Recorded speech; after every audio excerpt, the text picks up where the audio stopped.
What if I told you the balance of the Star Wars saga rests on the thinnest edge of choice? One decision made differently, and the galaxy would never be the same again. A single heartbeat of hesitation, a single turn of belief, and everything changes. These worlds of what if are not distant dreams, but living echoes of what could have been. They show us the moments where light and shadow trade places, where Obi-Wan Kenobi stands, not once but twice, at the crossroads of destiny. First over his fallen master on Naboo, and years later as the one chosen by the Dark Lord himself. They show us the Skywalker twins with fates reversed, Leia beneath Tatooine's twin suns, and Luke in the polished halls of Alderaan, learning not the Force, but politics, persuasion, and power. Each altered moment sends ripples through the galaxy. Padmé surviving to raise her children and ignite rebellion, Darth Plagueis rising from the edge of death to find his apprentice's betrayal incomplete, Count Dooku never leaving the Jedi path, and Obi-Wan's blade finding its mark on Mustafar. Simple decisions, each small as a breath, yet vast enough to rewrite the destiny of stars. These stories are not wild fantasies. They are built from the very fabric of canon. Every scene draws from the truths already told, exploring how the same souls might walk different paths if one thread were pulled. In these parallel histories, heroes and villains trade masks, loyalty is tested, and destiny bends under the weight of choice. So if you've ever found yourself wondering, what if? What if the currents of the Force had shifted just a little differently? Then you've come to the right story. Let us begin with our first alternate path, the fall and rise of the Dark Lord Obi-Wan. Imagine this. The Trade Federation crisis ends on Naboo. A young Jedi stands victorious over a Sith apprentice. But watching from the shadows, the true master of the dark sees something more valuable than raw power. Palpatine's gaze fixes not on the boy from Tatooine, but on the quiet strength of Obi-Wan Kenobi. His plan changes. Subtle words replace lightning. He offers guidance, not temptation. He becomes the mentor Obi-Wan thinks he needs after Qui-Gon's death, filling the space left by grief and uncertainty. The perfect opening. The perfect wound. Anakin still grows within the Order, but his master's slow descent changes everything. The fall is almost invisible. Each victory in the Clone Wars tightens Palpatine's hold, and each act of service brings Kenobi closer to believing peace must be enforced, not earned. Discipline becomes control. Wisdom becomes pride. And when the time comes, the galaxy does not see a masked monster leading the purge. It sees a hero. Obi-Wan Kenobi, the negotiator, standing at the gates of the Jedi Temple, lightsaber in hand. Order 66 is not led by Vader, but by him. The empire that rises under his guidance is colder and quieter, not ruled by fear, but by reason twisted into obedience. He becomes Darth Logos, a name whispered like a secret, a shadow of logic used as a weapon. Where Vader was fire and fury, Logos is ice and calculation. His empire does not crush, it convinces. Planets surrender without battles. Armies fall not by blaster, but by belief. And Padmé, alive and sharp, sees the change first. Her once trusted ally has become something far worse than a tyrant, a man who thinks he's still serving peace. Her voice becomes the spark of rebellion, not through war, but through truth. She fights not to destroy the Empire, but to unmask it. Anakin lives. Their duel on Mustafar leaves no fire-scorched armor this time, only a wounded spirit. He hides, watching over the children and waiting for the moment the galaxy will need him again. Years pass. Luke and Leia grow up in a world shaped by deception, where stories of heroes and villains are told in careful whispers. Their destiny will not be forged in combat, but in understanding how power corrupts those who believe they are right. Across the stars, Darth Logos shapes a quieter, more dangerous age. The Jedi who survive face not slaughter but corruption. Logos knows their minds, their fears, their weaknesses. Some fall, some become spies without knowing it. The Force itself feels different, its currents tighter, quieter, harder to read. When the final confrontation comes, it is not fought with sabers alone. It happens in words, in choices, in the hearts of those who must decide whether truth still matters. Anakin and Luke stand together, not to destroy a tyrant, but to reveal him. On Coruscant, the shining world of politics and power, they strip away the layers of manipulation until all that remains is the man who once believed he was serving the light. And when Obi-Wan, Darth Logos, sees what he's become, the question is not whether he can be saved, but whether he ever truly fell at all. But in another corner of this endless galaxy, another story begins to stir. One where the master who was thought dead draws breath once more. Beneath the calm surface of the Jedi Order, a quiet disturbance begins to stir. The Moon Lord's presence seeps in, almost unseen, yet powerful enough to twist the very core of their beliefs. His command over the Force and its living essence, the mysterious midichlorians, opens doors few can resist walking through. He speaks of preserving life, of defying death itself, of crafting existence in new forms. These are not promises shouted in darkness, but whispered invitations that sound almost merciful. For Anakin, the temptation takes a gentler shape. It is not fury or fear that pulls at him this time, but the soft, beguiling promise of knowledge. The thought of saving Padmé, of stopping her foretold fate, burns brighter than any call to power. Yet each truth he learns reveals something darker. The Moon Lord's experiments with life and the Force stretch beyond comprehension, reaching into the fabric of creation itself. The Republic does not fall into the Empire's shadow this time. Instead, something more elusive and dangerous is born, a galaxy that begins to lose its natural rhythm. Life and death blur as scientists, politicians, and dreamers chase the illusion of eternity. The Force grows restless. Its current bends under the strain of countless minds trying to command what was never meant to be controlled. The dark side does not march in armor or thunder through warships. It seeps through progress, through good intentions turned sour. A new resistance forms, not one fighting tyranny, but defending the fragile balance of existence itself. Jedi who remain true to their path struggle not against soldiers or Sith, but against the quiet corruption of purpose. The technologies promised by the Moon Lord appear as miracles, healing, preservation, rebirth, but each one steals something sacred from the living Force. Padmé becomes the heart of this conflict. Her near encounter with death and Anakin's desperate efforts to rewrite destiny become symbols of the greater war between surrender and control. When offered the choice between eternal safety and natural trust, her decision carries the weight of the entire galaxy. The final battle is not fought in the void of space or across fields of fire. It happens in silence within the will of the living. It is not about who commands the Force, but who listens to it. Victory comes not from destruction, but from rejection, from the galaxy choosing to breathe again, to let life and death move in harmony. And then, imagine a single choice changed. Mace Windu stands in the Chancellor's shattered office. The purple light of his saber flickers across polished stone. He has struck true. The great manipulator, Darth Sidious, no longer hiding behind smiles and politics, lies motionless at his feet. The war he built through lies begins to crumble in an instant. Anakin bursts in. His eyes take in the scene, the still body of his mentor, the Jedi Master, standing over him. The world tilts. But there is no scream, no anger, no fall. Mace's voice is steady. He was the Sith Lord. The truth echoes through the room like a bell. Without Palpatine's poisonous words to twist his mind, Anakin's fury collapses into disbelief. He kneels, the weight of every deception pressing down. News spreads fast. The galaxy trembles. Hollow screens across Coruscant flash with the face of the dead Chancellor and the undeniable evidence of his secret identity. The Senate erupts. Accusations and fear rip through the chambers, yet there is no purge, no massacre. Bail Organa and Mon Mothma rise to guide the Republic back toward reason. Emergency powers dissolve. For the first time in years, the Jedi stand beside the Senate, not above it.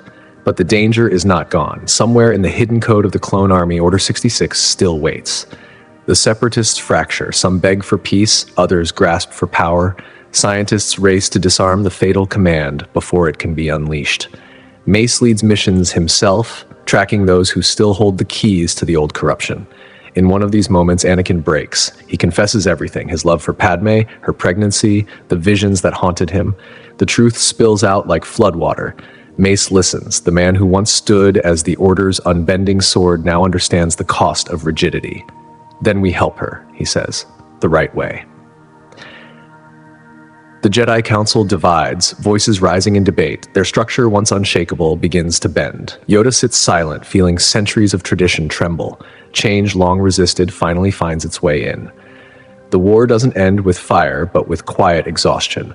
Grievous falls not on Utapau to one lone hero, but to a united strike of clones and Jedi fighting side by side without manipulation. And in the heart of Coruscant, Padmé gives birth in light, not shadow. The twins arrive in a galaxy wounded but alive. Padmé survives. Her strength becomes a guiding star in the long rebuilding that follows. Anakin stays by her, scarred but awake, choosing light through pain. Years pass. At the temple, younglings learn a new code, one that honors peace, but also the pulse of emotion that makes life whole. Families are no longer forbidden. Love is not fear. The Jedi become part of the living force again, protectors who walk among those they serve. And when Mace Windu, older now, watches a young Padawan reach balance between duty and attachment, he allows himself the faintest nod. What if Obi-Wan Kenobi had chosen differently on the burning shores of Mustafar? Palpatine's grand design takes a sharp and bitter turn.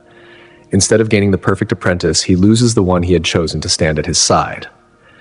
The Empire still rises from the ashes of the Republic, but it grows into something colder, less defined, shaped by shadows rather than a single dark figure. The Emperor, once confident in his hold over a powerful enforcer, must now depend on his inquisitors and scattered dark adepts, none possessing the overwhelming strength or destiny that the Chosen One would have brought to his reign. For Obi-Wan, the story shifts just as deeply. The torment of failing his student is replaced by a heavier truth, the guilt of having succeeded too completely. His self-exile on Tatooine becomes less a mission of watchful protection and more a long meditation on duty and loss. The man once called the negotiator fades into legend, whispered about among settlers as a quiet guardian. He appears at the edges of villages when help is needed, then vanishes again into the dunes like a desert spirit carried by the wind. In Vader's absence, the Inquisitorius grows wide and ruthless. Lacking a single unchallenged champion, Palpatine builds an entire network of dark side agents, each trained to hunt, each hungry for approval. Former Jedi who might once have been slain by Vader's hand are instead captured and corrupted, becoming part of a more secretive and poisonous structure. The Empire's threat spreads not from one towering figure, but through countless unseen tendrils. Order 66 takes a different course. Without Vader to chase them down, more Jedi survive the first wave of slaughter.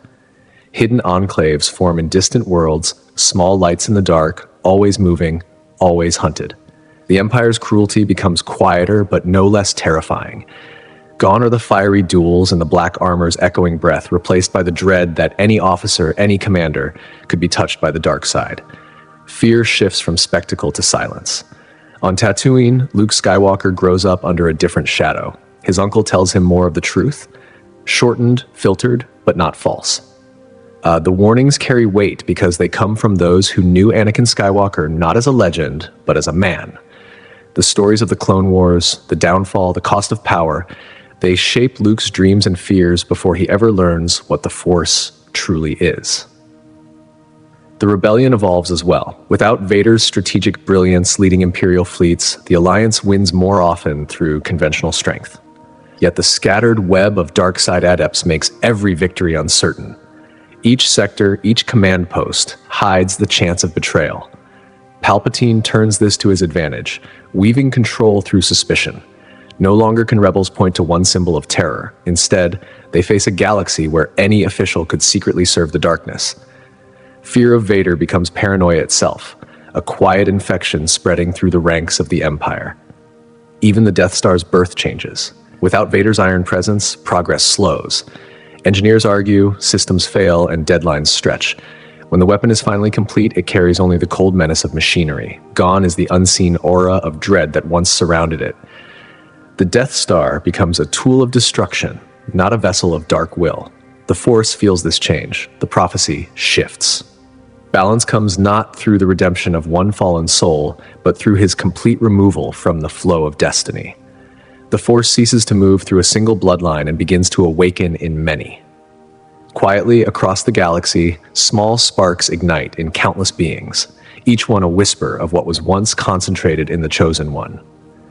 When Obi-Wan and Luke finally meet, their bond forms from truth, not concealment.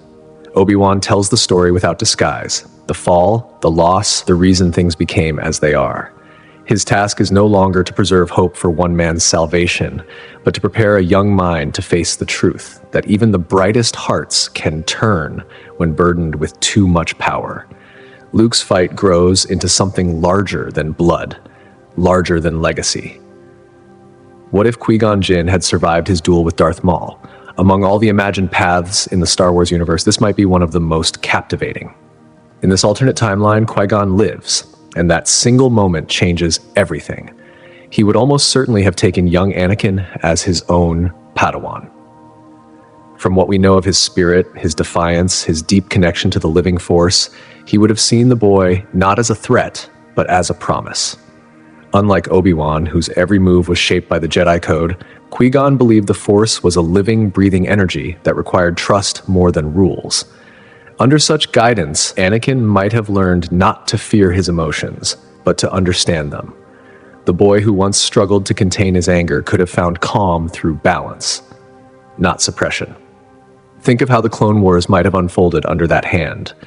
With Qui-Gon at his side, Anakin would not face the galaxy as a conflicted soldier, but as a wiser, steadier Jedi Knight. When Palpatine whispered words of flattery and power, he would meet a young man strengthened by a mentor who taught him to question authority, to listen inward, to seek truth in the moment rather than control it. The Jedi Council itself might have been transformed. In the original timeline, they distrusted Anakin's passion and labeled it dangerous. But with Qui-Gon guiding him, the Council's rigid ways might have softened.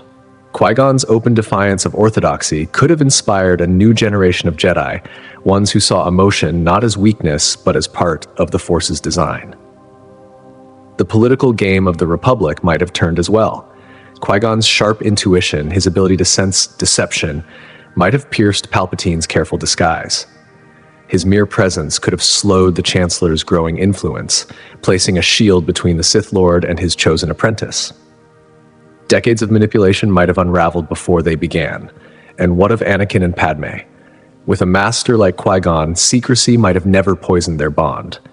He would have helped Anakin face his love without shame or fear. When visions of Padmé's death filled his dreams, he would not stand alone, trembling before the darkness. Qui-Gon would have been there, steady, wise, reminding him that fear of loss leads only to more loss. Under such a path, the Clone Wars could still rage, but their outcome would carry a different weight. Imagine Anakin as a warrior of light, powerful yet patient, fighting beside a master who valued both the cosmic force and the human heart. His strength would no longer burn with anger, but flow with purpose. The line between hero and monster might never be crossed. Without Anakin's fall, the entire galaxy would shift. Order 66 might never succeed. The Jedi Order could survive, reborn, tempered by Qui-Gon's understanding of balance and impermanence. The old rules that once chained them might give way to a living, breathing philosophy of the Force.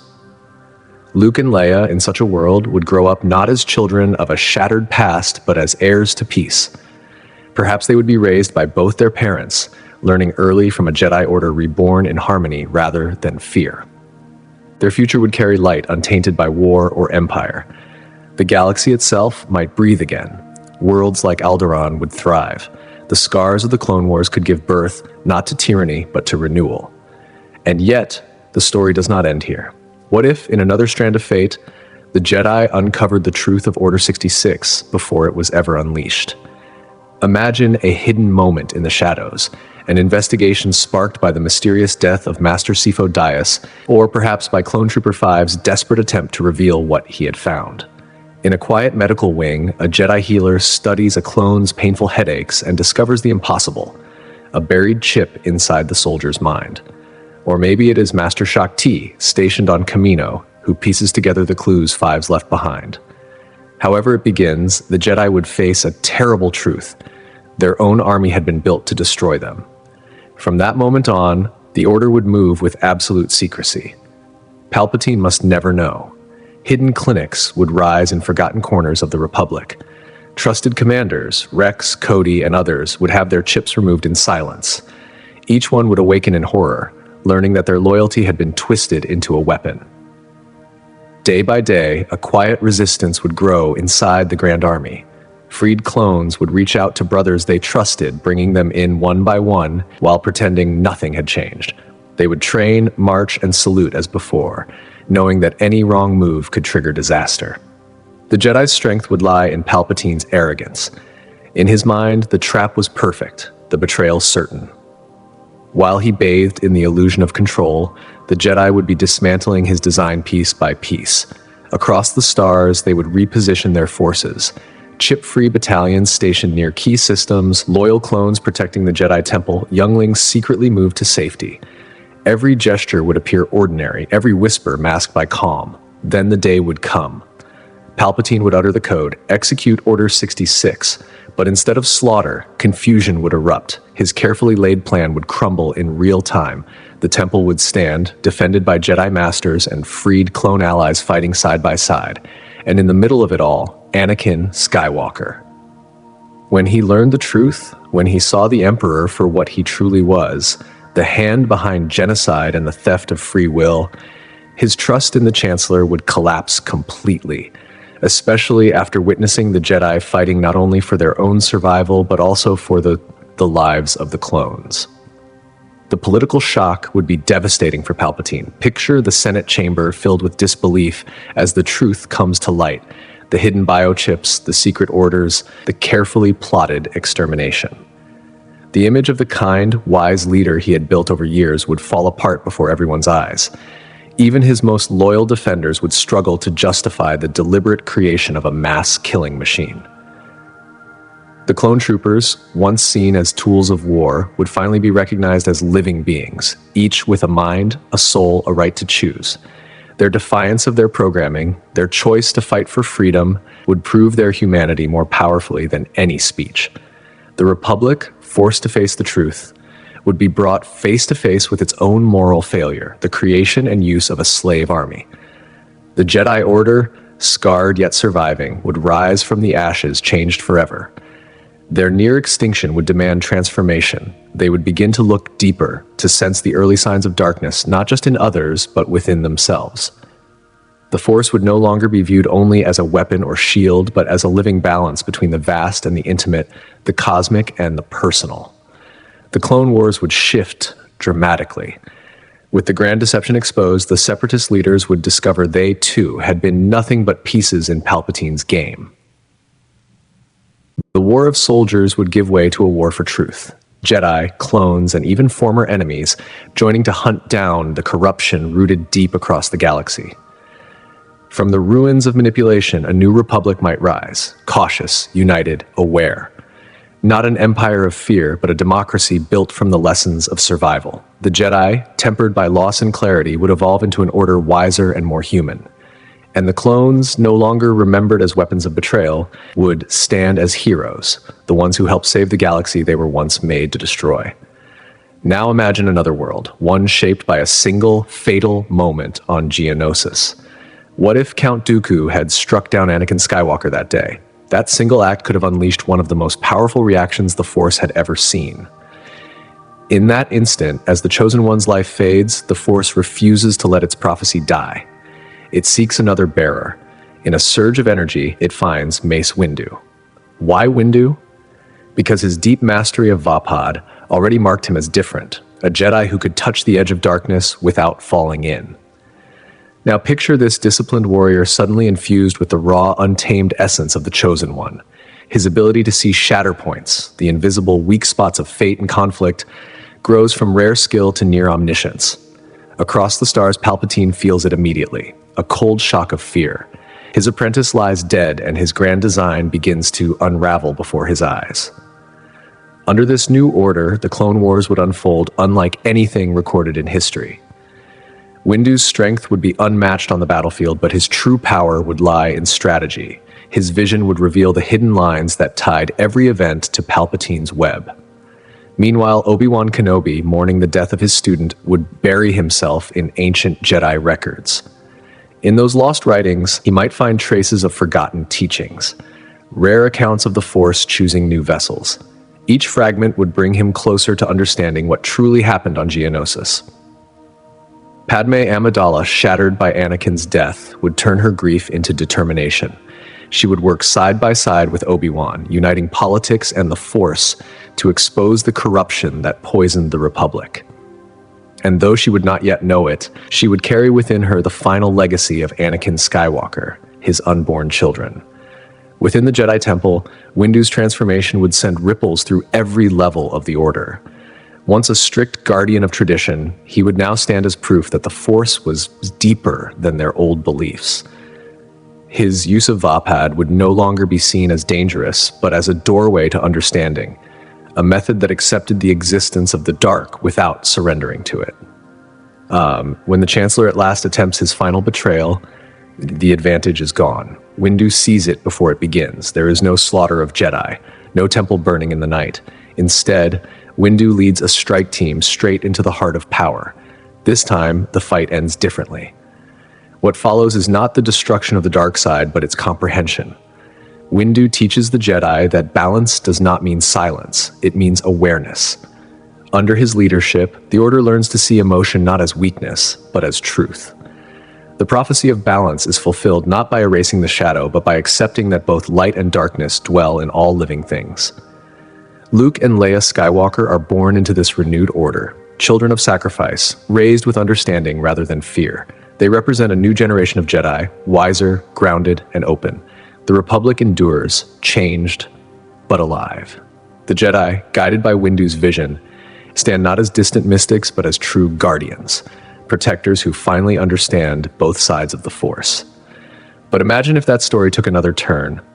If Anakin Skywalker had never fallen in love at all, the forgotten worlds of the Outer Rim, once silent, scarred by years of neglect, begin to stir again. Freed from the shadows of the Republic's indifference, they find new life in the roar of engines and the thrill of speed. Former slave planets like Ni see their first real taste of hope, not from war or politics, but from the hum of racing circuits blazing across their skies. In this reborn era, the bond between Obi-Wan Kenobi and his Padawan shifts in quiet, powerful ways. With no forbidden love to divide his focus, Anakin Skywalker mirrors his master's discipline, but amplifies it with fire and raw will. He becomes something greater and more dangerous. Known across the stars as the more aggressive negotiator, Anakin ends conflicts not through diplomacy, but through daring personal combat. The HoloNet can't look away. His duels are broadcast like epics of old, and the galaxy cheers the Jedi who fights for peace with steel and courage. Obi-Wan alternates between silent pride and weary disbelief, watching his student rise higher than either of them ever imagined. The Clone Wars themselves unfold differently. Without the weight of secrecy or guilt, Anakin's attention stays sharp and restless. His love of racing becomes legend, a galactic pod racing league that ignites morale among soldiers and citizens alike. The front lines echo with chants of his name, and clone troopers proudly wear racing patches beside their unit crests. Anakin Skywalker is no longer just a general. He is a symbol, a fusion of warrior, engineer, and dreamer. Palpatine's careful web begins to fray. His whispered temptations fall on distracted ears. When he offers Anakin the power to conquer death, the young Jedi only asks for something mundane, better suppliers for quantum reactor cores. The Chancellor's frustration grows with every failed manipulation. Each dark promise is interrupted by Anakin's wide-eyed excitement over new designs in repulsor lift engines. Even Palpatine's emergency powers, meant for tyranny, are used instead to approve more racing tracks across key systems.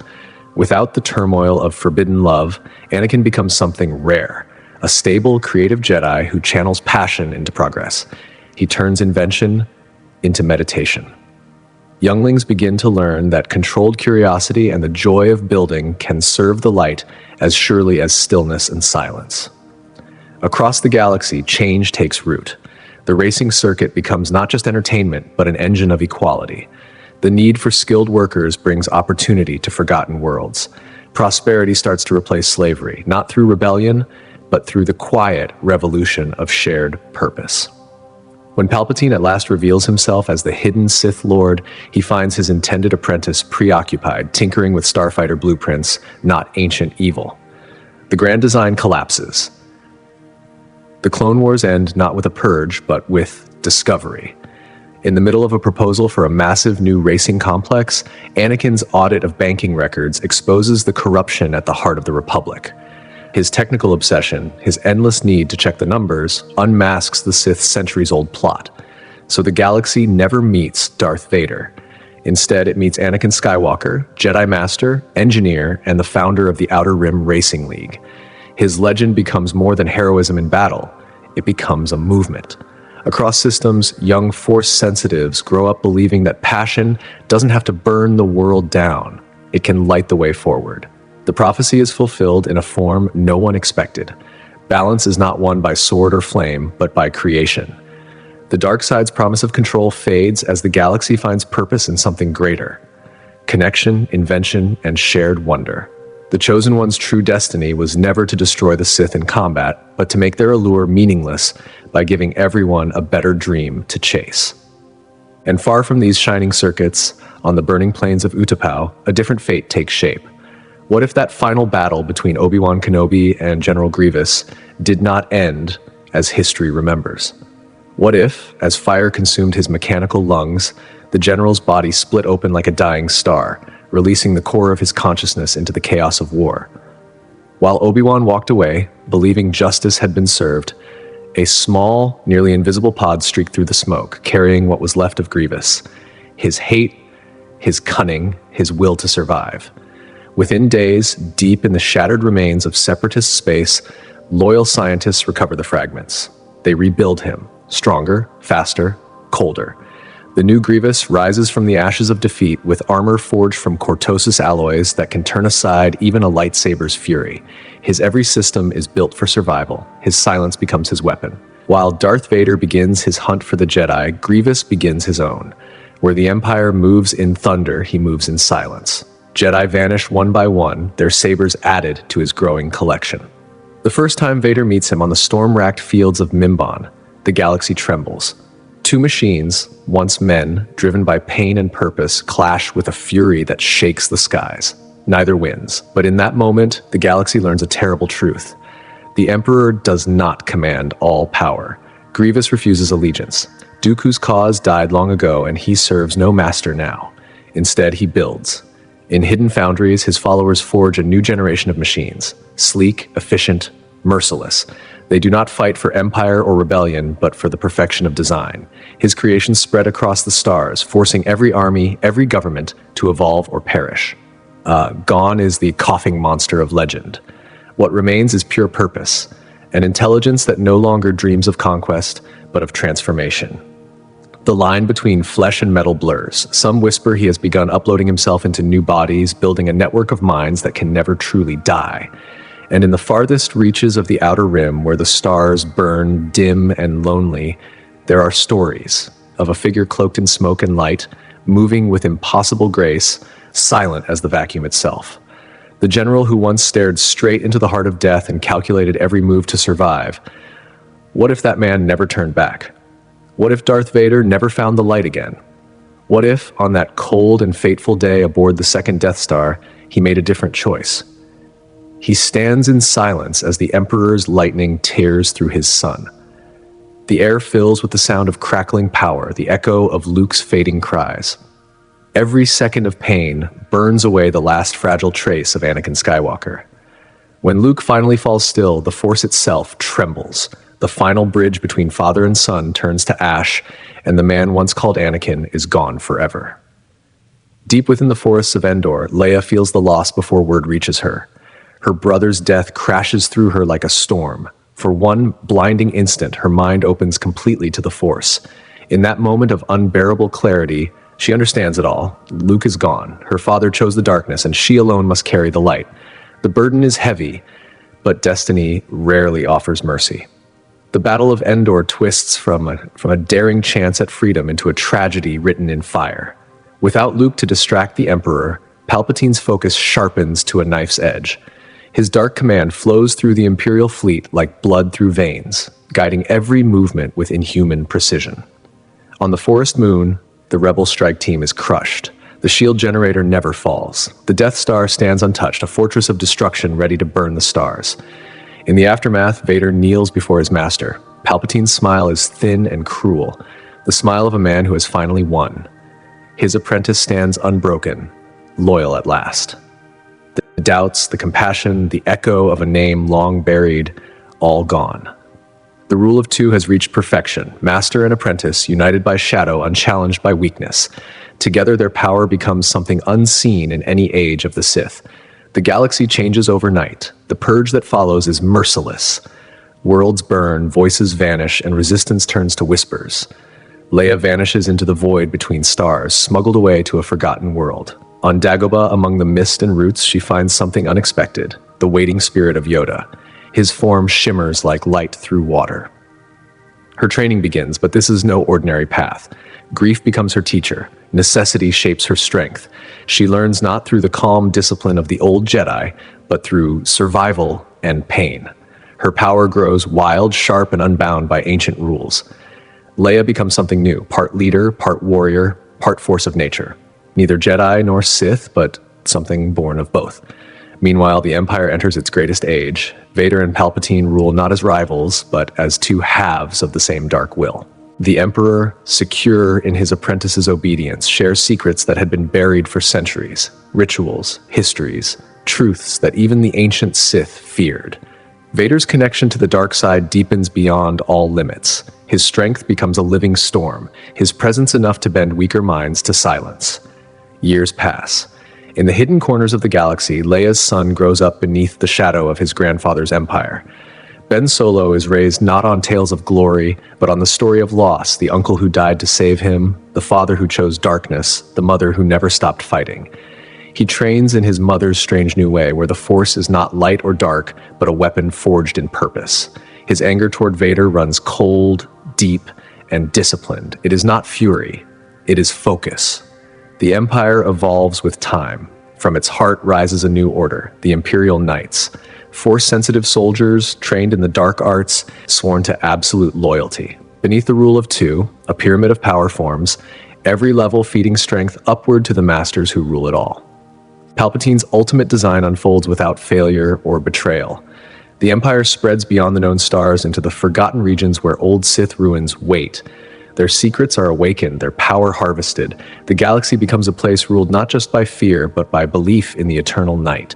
Leia's resistance moves like a shadow, small, precise, impossible to catch. No fleets, no open battles. Every strike counts. Every loss cuts deep. They fight not with numbers, but with knowledge, with the Force, with hope sharpened into strategy. Ben grows into their symbol. He carries Luke's lightsaber, a reminder of what was lost. He fights with his father's cunning and his mother's will. He is the embodiment of what could have been, the balance the galaxy was denied. To the Empire, he is a ghost. To the Resistance, a promise. And through it all, the shadow of Luke's death lingers. His sacrifice reshaped everything. There is no First Order here, no Kylo Ren, only an empire that never fell, an empire that learned, adapted, and endured. Each victory strengthens its hold. Each failure of the rebellion pushes the survivors deeper underground. At the center of this new age stands Vader, the father who chose power over love, no longer torn between light and dark, no longer haunted by the man he once was. Now, he is what he was always meant to be. Yaddle lives. Her duel with Count Dooku leaves her wounded, scarred, but breathing. To face a Jedi Master who once stood as a pillar of wisdom but has now fallen into darkness shakes her to the core. Centuries of calm, of silent study and measured words fracture beneath the weight of what she has seen. Where once she spoke rarely within the Council's grand halls, now her voice carries an urgent fire. Her warnings echo with the authority of one who has stared into the void and returned changed. The Council feels the shift. Two ancient minds now guide it, but their views no longer align. Yoda stands as the anchor of old tradition, unshaken in his faith in the Jedi Code. Beside him, Yaddle, scarred by Dooku's fall, becomes the voice of change. In her careful, melodic way, she speaks of evolution. Adapt, she insists, or fade. When Yoda chooses exile on Dagobah, haunted by failure, Yaddle moves along another path. She believes that survival means more than hiding. It demands transformation. Using the skills of a lifetime, she begins to weave a secret web of safe havens across the Outer Rim, quiet shelters for Force-sensitive children hunted by the Empire's relentless inquisitors. These hidden sanctuaries mix ancient Jedi protection with the cutting edge of modern defense. Her memory of Dooku becomes a lesson. From his betrayal, she learns how easily brilliance can slide into shadow. In her concealed academy, deep beneath forgotten worlds, she teaches that certainty can be as dangerous as fear. The old temple taught obedience. Yaddle teaches curiosity. Her students learn that the Force is not a straight line between light and dark, but a living current, shifting, breathing, and complex. The Empire never stops searching.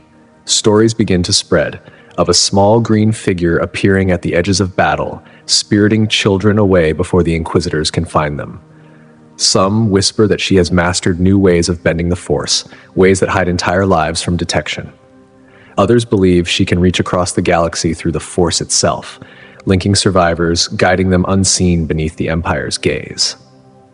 By the time Luke Skywalker faces his fate on Cloud City, her quiet influence moves like an undercurrent through the stars. While Yoda guards the ancient truths in isolation, Yaddle protects their living heart. Across hidden outposts, her students carry forward a deeper, softer understanding of the Force, one not chained to the simple divide of light and dark that once doomed the Order. Her methods thrive during the height of Imperial power. While Inquisitors hunt bold displays of strength, her followers master restraint. Power, she teaches, is not noise, it is subtlety. They learn to heal wounds without drawing notice, to bend chance with a whisper, to shift events one quiet moment at a time. Two survivors of the old council now shape the galaxy in silence. Yoda's exile becomes a beacon of what once was. Yaddle's secret network grows into what might yet be. Her reach extends beyond Jedi lines. She forms ties with the earliest sparks of rebellion, guiding new leaders with patient diplomacy. Many of the rebellion's hidden victories trace back to her students, using unseen force to tilt fate in their favor. Most vital of all, her work preserves the wisdom needed for the next generation of Force-sensitive children. They grow not as soldiers of an order, but as seekers of balance, unburdened by fear or rigid creed. The galaxy will never know how much it owes to this quiet survivor. While Yoda's name becomes legend through Luke's training, Yaddle's story stays in the shadows, and that is exactly how she intends it. The moment in Naboo's reactor core burns bright and terrible. Obi-Wan stands over his fallen master, the hum of energy around him trembling with rage and grief. Maul, battered but alive, watches the storm rising in the young Jedi's eyes. For a breathless instant, the Force itself holds still. The dark side whispers, the offer is made. This time, something in Obi-Wan's heart gives way. The pain, the loss, the years of restraint, they twist together into something sharper. He accepts. The galaxy changes in that heartbeat. The Padawan, once seen as the perfect Jedi, the image of discipline and calm, turns towards shadow, but he brings with him a mind like no other. Where Maul is pure fury, Obi-Wan becomes precision. Together, they form a balance of destruction, one all instinct, the other calculation. Their alliance remakes the Sith's design. Sidious's grand plan begins to warp.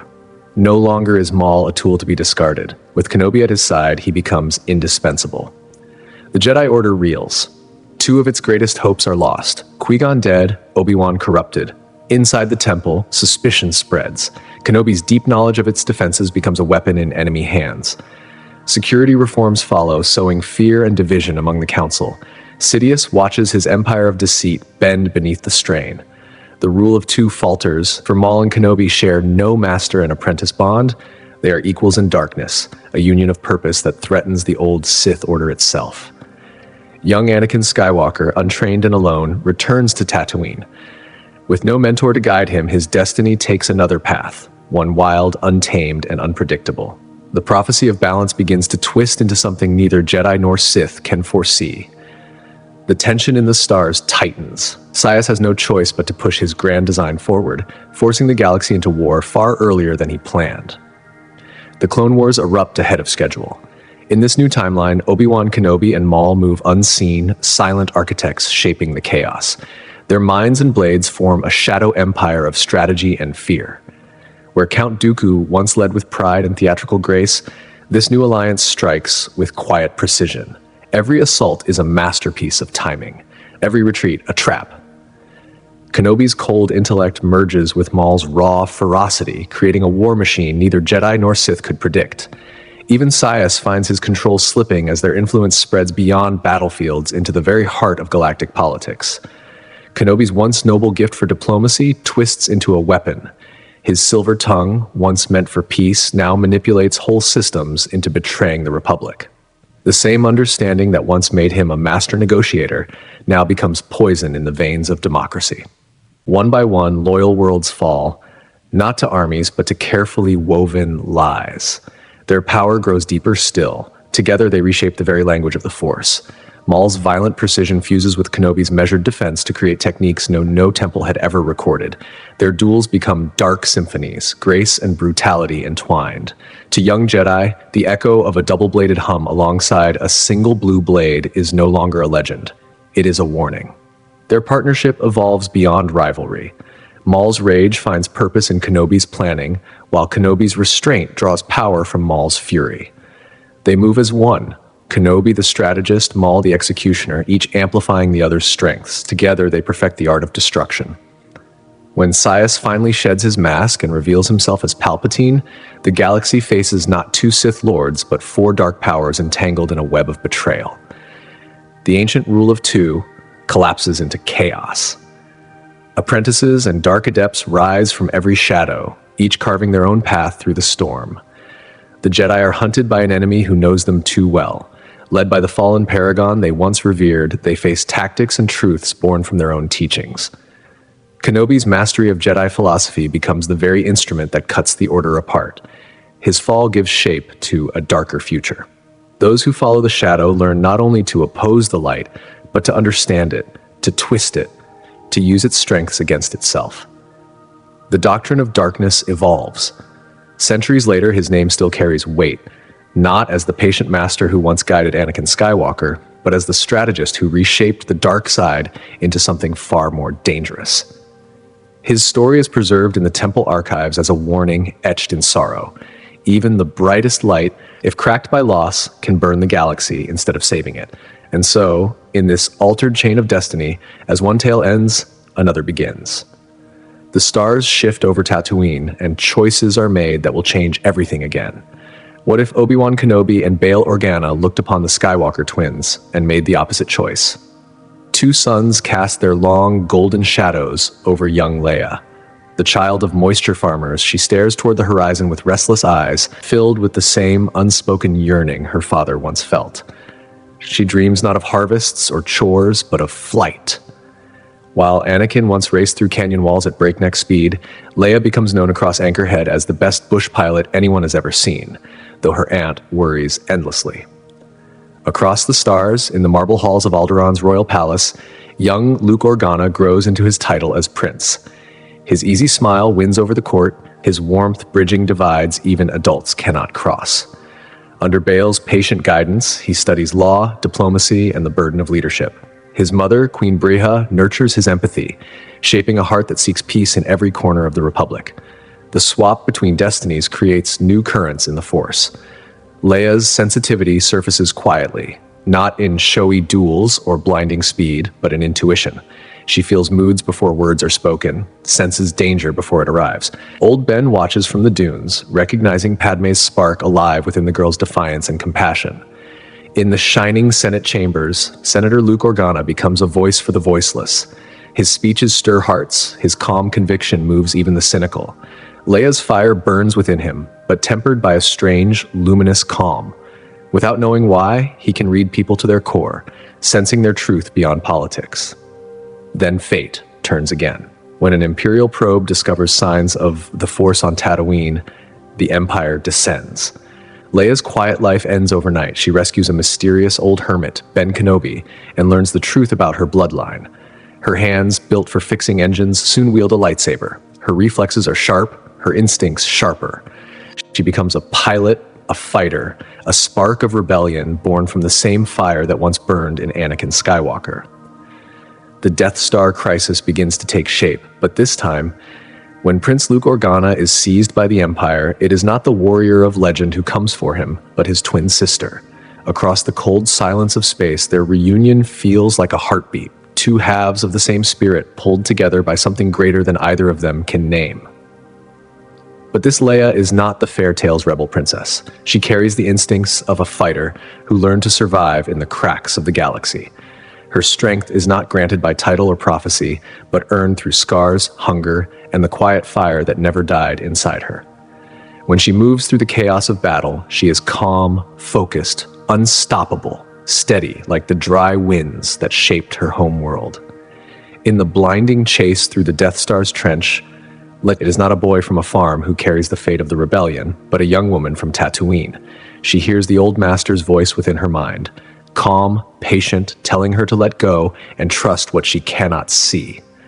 The hours spent racing through Beggar's Canyon rush back through her muscles, but it is not memory that guides her now. It is something older, deeper, the living power that stirs beneath her skin, the legacy in her blood that gives her her father's hands. When she fires, the shot is more than skill. It is destiny answering itself. The fire that consumes the station is not just destruction, it is balance being born anew. In the silence that follows, Luke does what he has always known best. He builds. The careful years of royal training become the foundation of something larger. The rebellion grows from whispers into a force with vision, with law, with purpose. His words carry patience, his actions quiet certainty. He learns to feel intention before it's spoken, to sense loyalty before it's shown. In him, their mother's grace becomes a tool of peace, and the Force turns from mystery into guidance. Leia takes another road. Her journey into the ways of the Jedi begins not as a legend, but as a truth she must live. She carries the discipline of one who has fought to eat, the focus of one who has known loss. Her lessons with Yoda are not gentle. She asks questions that cut to the root of things. She demands proof, not faith. For her, the Force must serve life, not theory, not temples, but the breath and blood of the living. When the twins stand before Vader, the moment holds a weight that bends time itself. Luke sees the Empire not as power, but as a fragile system built on fear, a machine that can be broken. Leia, face unflinching, meets the truth of their blood with open eyes. When the man in the mask claims them as his children, Luke feels the tremor of conflict within his soul.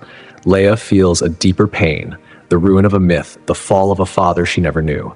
Their choices send ripples through all who stand with them. Han, once a wanderer of the stars, is pulled closer by both Luke's calm persuasion and the fierce challenge of a woman who meets his courage in the sky.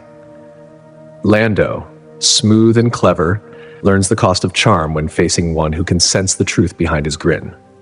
On the misted swamps of Dagobah, the old master watches Leia with quiet wonder. She is not like those who came before. She builds, repairs, questions. Her hands are always moving, her mind always sharp. She does not sit and wait for wisdom to descend. She hunts it, tests it, forces it to prove itself. Yoda sighs, but there is pride in his eyes. Her power is fierce, her will unshakable. And when the time comes to stand before the Emperor, the twins walk the same path once more. Luke carries the stillness of understanding, piercing through deceit and control. Leia carries the fire of courage, breaking where diplomacy cannot. Together they stand not as warriors, but as balance itself, mind and heart, reason and resolve, the living echo of all who came before them. Padmé Amidala does not fade away on that lonely station. Her breath returns, weak but steady. The same strength that once faced armies now battles the weight of death itself. When she learns her children live, her spirit ignites again. She accepts the plan to hide them, but as her body heals, so does her will. She refuses to let the galaxy fall into silence. Hidden in the rising dark of the Empire, Padmé becomes something the galaxy has never seen before. While Yoda retreats to his solitude and Obi-Wan keeps watch beneath twin suns, she moves in shadow beside Bail Organa, sowing the first threads of rebellion. The universe believes her gone, and she wears that lie like armor. In disguises and coded messages, in secret meetings and stolen transmissions, she begins to cut at the roots of imperial power. The woman who once fought with words now fights with silence, precision, and patience. Motherhood reshapes her purpose. Her struggle is no longer for politics or planets, but for the lives that came from her. Leia grows beneath Alderaan's shining towers, yet sometimes in the stillness of night, a figure cloaked in soft light appears. A woman whose face she does not fully see, whose voice carries both warning and love. They speak quietly of duty, of mercy, of strength that must not bend. Far away on the sands of Tatooine, a boy meets a traveler wrapped in dust and light. She tells him stories of heroes who fought not for power, but for hope. She vanishes as quickly as she comes, but something within the boy begins to burn brighter. Owen and Beru never speak of her, but they see the change. The child looks at the horizon not with longing, but with purpose. For Vader, these rumors are poison, whispers of a woman with her voice spread from world to world. He hunts them, one by one, drawn by a rage he cannot extinguish. The Emperor senses the fracture and grows uneasy. Padmé's shadow begins to move inside the very heart of his empire. The rebellion strengthens under her hidden hand. She turns chaos into order, dreamers into soldiers, fear into strategy. To the galaxy, she is a ghost. To the few who know, she is the pulse behind the face of hope. Mon Mothma speaks to the stars. Padmé moves the stars themselves. When the plans for the Death Star must be stolen, she writes the layers of deception with care and foresight. Leia becomes the daring face of courage, but behind her is the mind that built every turn, every lie, every escape. Padmé's plans are precise. Each step protects not just the cause, but the fragile lives of her children and the freedom they will one day guard. When Luke walks into the steel halls of Cloud City, he does not step into ignorance. His mother's visits have already told him what he is and what his father became. Vader's confession does not break him. It confirms a pain he has carried in silence for years. Padmé's influence reaches beyond blood, beyond family. Her survival becomes a secret prayer passed from rebel to rebel, a living proof that the Empire cannot erase all light. Her courage becomes the foundation of faith itself. Her defiance the proof that hope can outlive tyranny. The fall of Anakin Skywalker is no longer a story of failure alone, but of the woman who refused to surrender, to despair, to silence, to fate. The Emperor's grand design begins to falter. His empire no longer faces scattered resistance, but a movement shaped by sharper minds. Where generals see only battle lines, Padmé sees the space between them, where diplomacy can strike as deeply as any weapon. She moves with the calm of someone who has ruled and fought, who has stood before armies and senates alike. Her years as queen taught her how to lead in the open. Her years as senator taught her how to fight in the shadows. Now both skills merge. The rebellion grows not just in strength, but in purpose. Its strategy guided by someone who understands that power is more than firepower.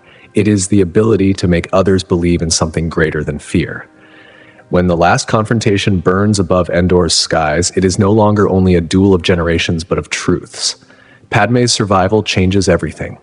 Luke's battle is not to redeem a lost father alone, but to heal what was broken in a family that once carried the light of the Republic itself. Leia, trained by both her adoptive father and the mother who returned to her in secret, leads with conviction that steadies even the most desperate heart. Her diplomacy is sharper now, her voice calm where others tremble. Through her, the dream of peace begins to sound real again.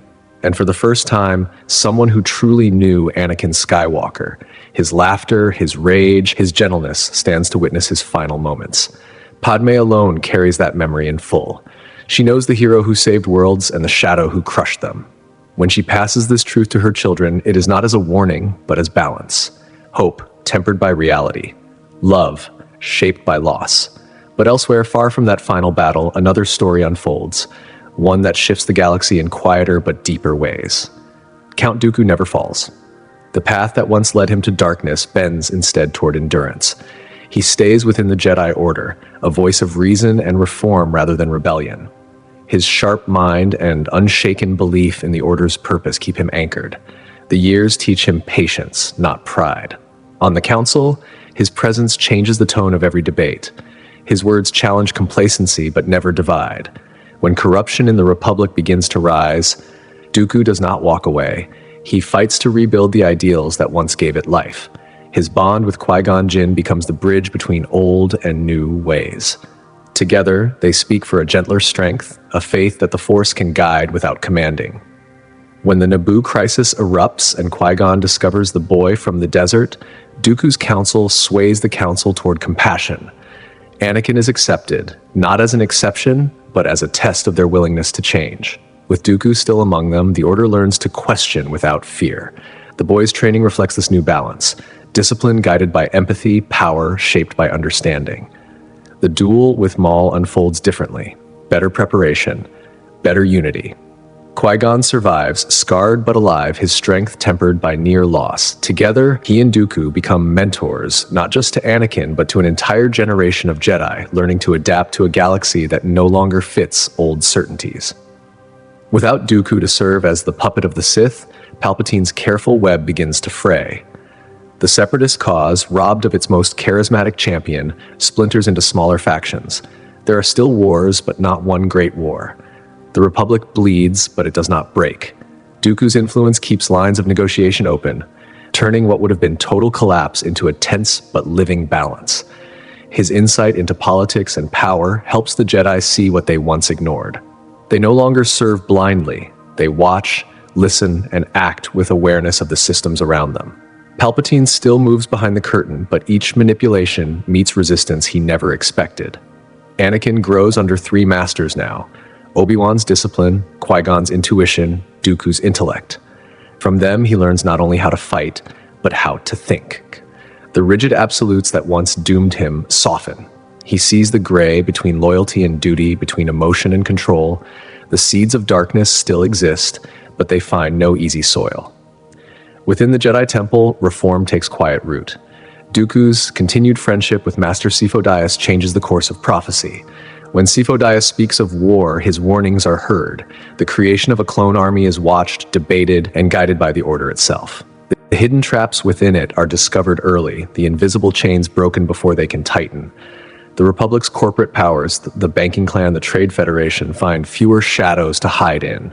Dooku's sharp eye for deceit exposes their dealings, bringing new allies to the Jedi cause. Systems seeking independence are met with diplomacy, not suppression. Some wars never begin, others end before they can consume worlds. Obi-Wan matures under the watch of his master's master. He learns to temper his caution with vision, to trust both logic and instinct. His mentorship of Anakin becomes less burdened by fear, more open, more human. Together, they form a lineage of balance, not division. The dark side still stirs, but its rise is slower, more uncertain. Without Dooku's fall as a warning and example, the Jedi see reform not as betrayal, but as duty. The Order remains united even in doubt. Palpatine's influence spreads, but each advance meets resistance, small victories that delay the storm to come. When crisis finally arrives, it does not take the form of Order 66. It comes through politics and quiet coups, through choices made in council chambers and senate halls.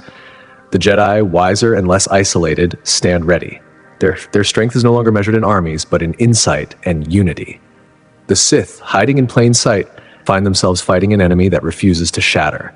And in this altered galaxy, the light does not burn out. It bends, shifts, and holds.